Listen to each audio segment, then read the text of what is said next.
In today's video, my personal favorite topic will be discussed: orthopedic injuries. If you are a practicing clinician, a student, or someone just interested in imaging from an orthopedic perspective, this video is for you. We're going to talk about common orthopedic injuries, how to interpret them on x-rays, and by the end of this video, you'll feel more confident when you come across x-rays as a part of your clinical decision-making, diagnosis, and beyond. Please like and subscribe to my channel. It will take you 1 second, and you're gonna help me be able to continue yapping about my favorite subject, which is orthopedics. I've also included down below in the description a link to my one-on-one conference or consultation calls. If you have any orthopedic needs, wants, or questions, I'm your girl. Please also include in the comments below if you have any particular areas of orthopedics that you need to brush up on, any imaging that you would like to break down with me, or any other medicine related topics that you would like for me to make my next video about. I would love to acquiesce. Introduction to x-ray. We're going to go through the basics. How to discuss views on an x-ray is important, with orthopedics especially. One view is no views. And what I mean by that is, I'll include right here, if you have an x-ray of a patient straight in front of you, that is an AP or a PA. Some people say anterior to posterior, posterior to anterior. That is one view. Looking at a chest x-ray, for example, is an AP view. If you have an orthopedic injury, you must have at least 2 views, sometimes 3 to 4, depending on the injury. What I mean by that is we need to see, say you have a lunate dislocation, which is a carpal bone. If you send me this, I'm not going to be able to see what is going on. So you need the AP view, the anterior and posterior view, and you need the lateral. So that would be seeing the injury from here, which is how a lunate dislocation or a perilunate dislocation is diagnosed. Now that we know one view is no view, be sure to include the correct laterality when you order your x-ray.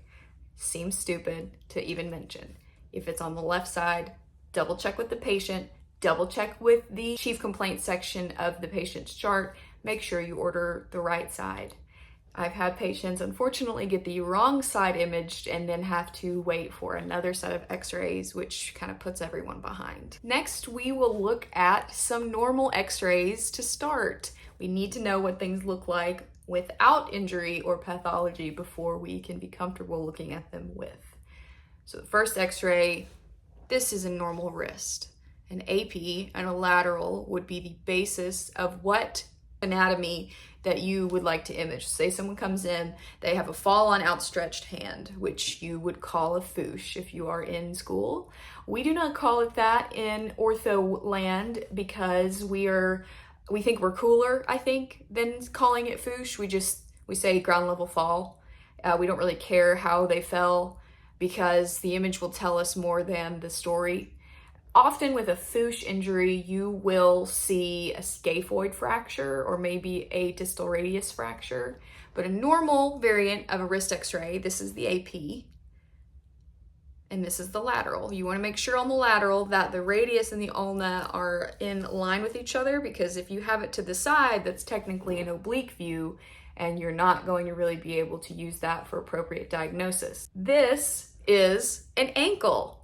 We love ankle x-rays. We love ankle x-rays on the AP. This is an AP view. We love a lateral, and we love an oblique or a mortise. You will hear it as a mortise or a mortise view. Those are really good for checking the stability of ankle injuries. Say you have something called a Weber B fibula fracture. If you need to check if that is a stable injury or if there is a sign of ligamentous damage where the ankle joint itself has been compromised and may need surgery, you'll get a mortise view or a mortise view, and you will check for medial clear space widening. If it widens more than 5 millimeters, you have what we would consider to be an operative injury in where I was trained.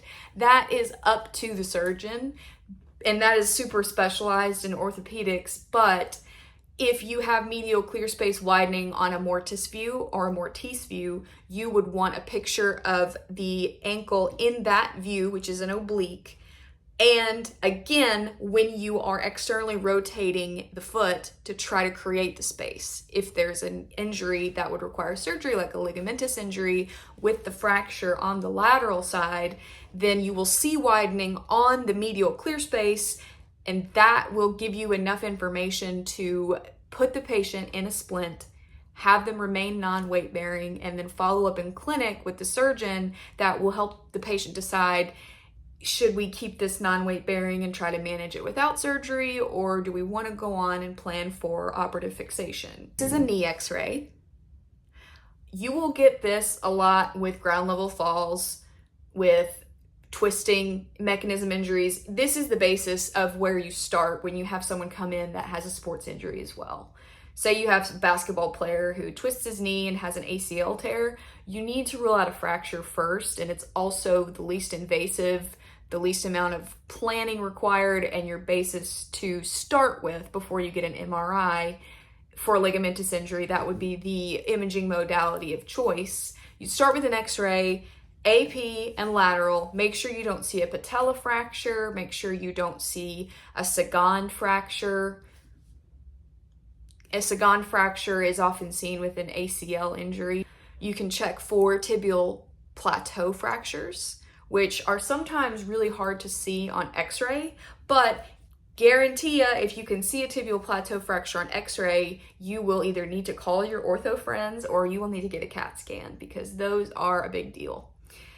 I'll go into tibial plateau fractures in another video because they have their own classification, they have their own diagnostic criteria.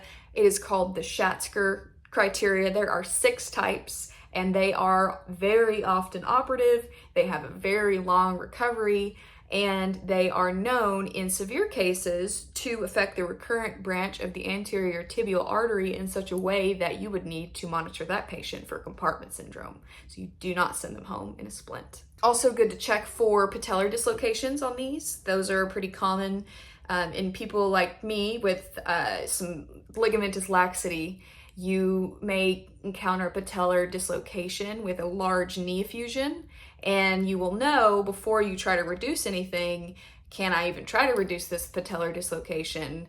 Is this effusion from an injury where the patella has already reduced itself, or do I need to reduce it now? If you have a patient coming in with knee pain as well, if you're concerned about infection, I do think it is worth repeating the imaging as long as the patient hasn't just had an x-ray like the day before, because sometimes you are able to see things like crystallopathy, which is common with pseudo-gout, where you have little calcium depositions around the knee, and it can kind of help you create the most likely diagnosis without doing more imaging, where maybe you would just need an x-ray and an arthrocentesis to be able to confirm or rule out an infection, rather than having a patient wait for an MRI or a CAT scan. And you can also decide, if the patient has stable vital signs, is it worth them staying in the hospital to get this MRI, or are they that sick looking? Or the x-ray shows crystallopathy deposition,